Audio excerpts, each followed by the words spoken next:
Cari apa kali ini, bersama Cari-Cari. Selama ini beras dijadikan makanan pokok dengan cara diolah menjadi nasi. Sebelumnya beras merupakan hasil dari tanaman padi. Padi menjadi satu dari beberapa tanaman yang sangat penting di Indonesia.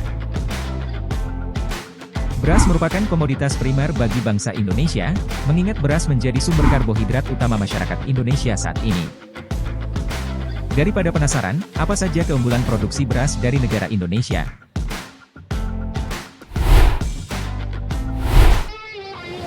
Dalam cuplikan berikut ini menampilkan Indonesia sebagai penghasil beras unggul.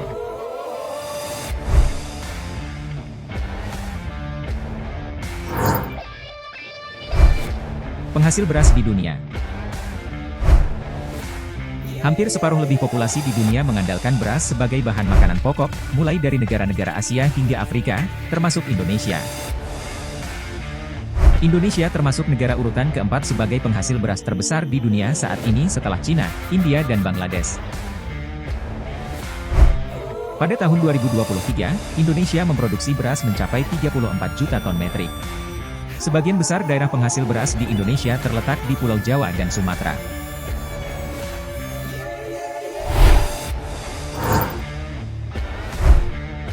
Sistem irigasi. Di Indonesia terdapat sistem irigasi yang unik, antara lain adalah sistem irigasi Subak, yaitu merupakan metode pengairan sawah tradisional di Bali yang terkenal dan ditetapkan oleh UNESCO sebagai warisan budaya dunia.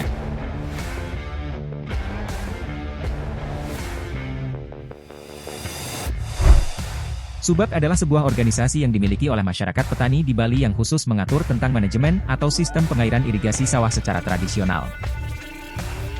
Menariknya, Subak bukan semata sistem pertanian, tetapi Subak mewakili budaya Bali yang berbasis pertanian khususnya padi. Pada Subak, tercermin budaya gotong royong, pelestarian lingkungan, pengetahuan musim, angin, dan pengendalian hama. Melalui sistem Subak inilah, para petani mendapatkan bagian air sesuai dengan ketentuan yang ditetapkan oleh musyawarah.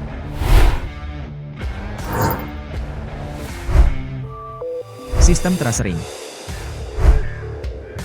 Sebagian dari kita mungkin sering melihat lahan sawah di area perbukitan atau pegunungan yang memiliki struktur berundak seperti anak tangga.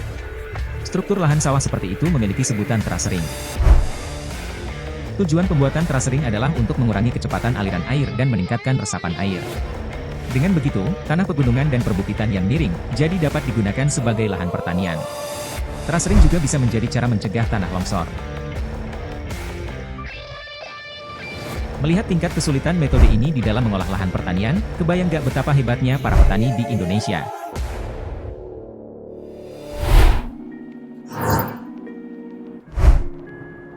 Jenis beras putih. Berhubung nasi telah mendarah daging di tubuh orang-orang Indonesia, maka muncullah istilah populer, belum disebut makan kalau belum makan nasi. Terdapat berbagai macam jenis beras seperti beras merah, beras ketan dan ketan hitam. Akan tetapi salah satu jenis beras yang paling banyak dikonsumsi adalah beras putih. Menariknya, beras putih pun juga memiliki beragam varietas yang berbeda. Di antaranya adalah beras pandan wangi, merupakan jenis beras putih yang mempunyai aroma lebih wangi dibandingkan beras putih lainnya. Aroma khas daun pandan akan segera mencuat ketika akan dimasak menjadi nasi. Beras ini merupakan varietas unggul yang berasal dari Cianjur dan mempunyai ciri bentuk bulat yang tidak sempurna, berwarna bening sedikit kekuningan, dan ada warna putih susu di bagian tengah berasnya. Selain harum, beras pandan wangi juga mempunyai tekstur yang pulen dan terasa manis. Sehingga jenis ini sangat populer dan menjadi pilihan untuk dikonsumsi.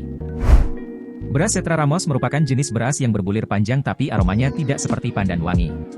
Teksturnya pulen, gurih, dan tidak lengket ketika dimasak.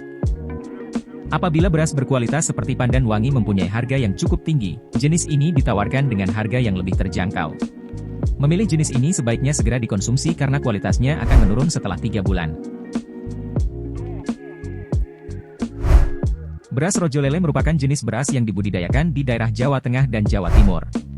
Adapun di daerah Jawa Barat dan beberapa sekitarnya, beras ini biasanya disebut beras muncul.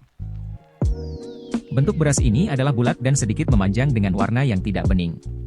Ada pula bagian yang mempunyai warna putih susu. Apabila dimasak, jenis ini juga mempunyai tekstur yang pulen dan tidak beraroma pandan walaupun tetap menghasilkan aroma yang harum.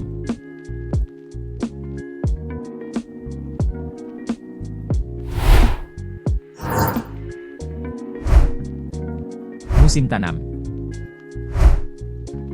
Musim tanam adalah waktu yang dijadikan sebagai tahap permulaan menanam. Dilaksanakan pada saat musim penghujan baik di tanah basah dan tanah kering atau tada hujan. Berdasarkan ketersediaan air, dalam waktu setahun biasanya di Indonesia terbagi menjadi 3 periode tanam. Uniknya seringkali masyarakat petani di Indonesia memanfaatkan kerbau untuk membantu membajak sawah. Hal ini memberikan dampak yang sangat positif guna menghindari polusi udara. Namun seiring berkembangnya zaman, tenaga kerbau sudah jarang dipakai karena lebih memilih menggunakan mesin. Karena dengan menggunakan mesin sebagian besar menganggap lebih efektif dan efisien.